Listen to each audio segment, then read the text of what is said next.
What's up everyone and welcome back to the MMA Zone. Today, let's get started with Dustin Poirier detailing the long-term benefits of having beaten Conor McGregor. Dustin Poirier waited several years before he was finally handed a rematch against Conor McGregor.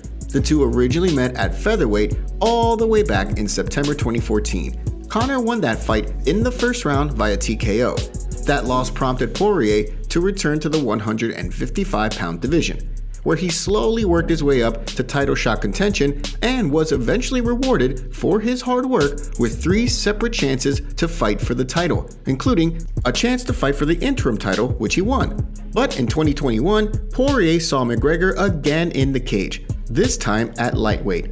It had been 7 years before the two would rematch at UFC 257 in January of 2021, which saw Poirier come out on top by a second-round TKO. Then, in July, the trilogy bout took place at UFC 264, with Poirier once again winning by a TKO, this time in the first round, on account of McGregor breaking his leg just at the end of the round. The hostilities only increased throughout that time, but despite all that's happened, Twitter trolls continued to go after the Diamond, and when one of them tried to poke fun at Poirier, saying he didn't win anything of substance in beating McGregor, Poirier responded by saying this: "Won my family financial freedom." Reports say Poirier earned just over $1 million in the trilogy win over McGregor, the most money he's ever earned for a single fight. What do you think about Poirier's response here, saying he won financial freedom in beating Conor?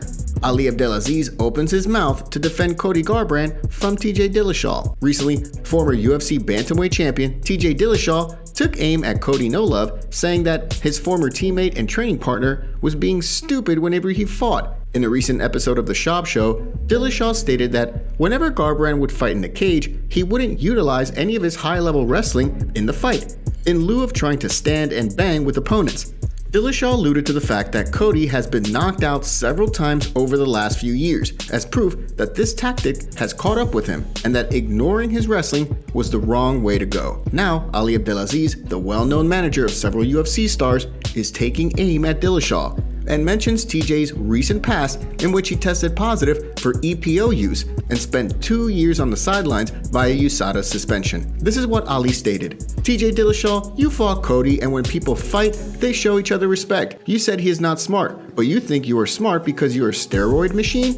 These 2 wins you have over Cody No Love should be overturned and never count." Dillashaw and Cody fought in back-to-back title fights for the bantamweight belt back in November 2017 and August 2018, respectively. Both times, Dillashaw came out on top by a TKO and knockout, respectively, finishing Cody No Love twice. Right now, Dillashaw is likely going to take on UFC bantamweight champion Aljamain Sterling for the undisputed title later this year. Date to be decided. But what do you make of Ali's comments towards Dillashaw here? Don't forget to take a second to hit that like button and subscribe to the MMA Zone to stay up to date on all of the latest fight news. Tito Ortiz's home was robbed, and Chael Sonnen rubbed salt in the wound. Chael Sonnen and Tito Ortiz don't like each other, that much is clear. The two actually fought each other under the Bellator banner back in January of 2017, and the trash talk going into that fight was epic. Both guys got pretty personal with one another in the pre-fight promotion, which really sold the fight. In the end, Ortiz came out on top, tapping out Sonnen with a rear naked choke. Sonnen has never let that loss go, and he's taken any opportunity he could to troll the Huntington Beach bad boy. This is despite the fact that both guys have yet to rematch each other on account of Sonnen being formally retired. Ortiz, meanwhile, stated he'd love to fight Mauricio Shogun Rua in the UFC for one last bout, and then set off into the sunset. News recently hit the online world that Ortiz's home in Huntington Beach, California was burglarized, and police are now investigating. Sonnen, ever the opportunist, took the chance to make fun of Ortiz yet again. Sonnen recently tweeted a post by TMZ about the burglary at Ortiz's home with a caption that read, "Update. Thieves break into Tito Ortiz's home, find nothing of value, then leave $20 and a few scratch-offs." What are your thoughts on Sonnen's trolling here? Jairzinho Rozenstruik speaks after referee stoppage in Alexander Volkov loss. While some fans believe that referee Herb Dean stopped the Jairzinho Rozenstruik-Alexander Volkov fight a little too early, Volkov was declared the winner via TKO in this past weekend's UFC Vegas 56 main event fight. The bout was over in the first round on Saturday, as Volkov wobbled Rozenstruik with a strong right hand and then followed it up with a flurry of strikes that saw Rozenstruik on one knee, and then try to get away from Volkov before the referee stepped in to stop the fight and hand the Russian the victory. There were some on the internet who called it an early stoppage. When he was asked about the conclusion of the fight, Volkov stated he was merely doing his job and that it's up to the referee to make sure that they stop the fight, not him.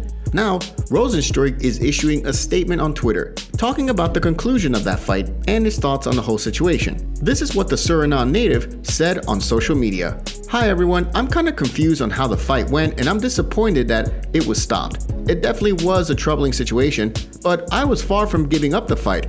Did someone lay flat on the ground with his eyes shut? That's what we call a knockout. Alexander and I basically just started exchanging some heavy strikes, the stuff you all wanted to see. Big up to Alexander Volkov for taking the fight. I've no notable damage and I'd like to fight soon."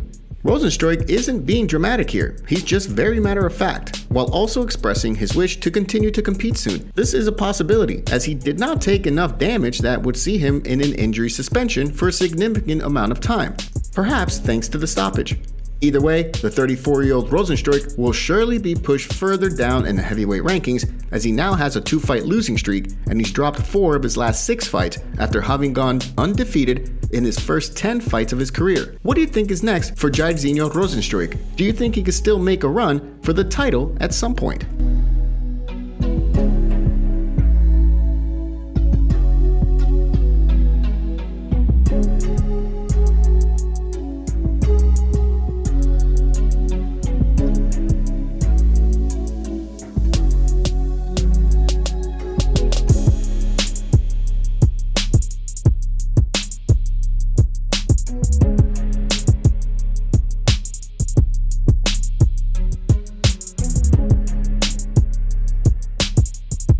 Chael Sonnen is in the news again, blasting Sambo as quote, "not real." Chael Sonnen is a former middleweight title challenger and a highly experienced wrestler out of Oregon, with a mouth that goes a mile a minute. He's seen so much in the cage and in the training room, but in a recent video on his YouTube channel, Sonnen reveals that he doesn't think sambo is real. Sambo is a grappling martial art primarily used in Russia and heavily promoted by Khabib Nurmagomedov, as well as current lightweight contender Islam Makhachev and a host of Dagestani and Chechen cage fighters. But in a recent video, this is what Sonnen stated about sambo. "I don't think sambo's real. I never have. I think there's a reason that you can't get a scholarship in sambo. I think there's a reason if you go and attend an Olympic Games, they're not gonna have a sambo village. I don't think it's very real, but we got a part of the world headlined by Khabib and a whole bunch of bad out of Dagestan that say that I'm wrong."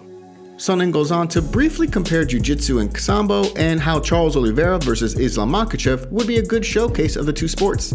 Still, what do you make of Sonnen's comments here? Today's video was packed with some juicy stories from the fight world. What are your thoughts about what's going on in MMA? Don't forget to smash that like button and subscribe to the MMA Zone to see more videos just like this. See you next time.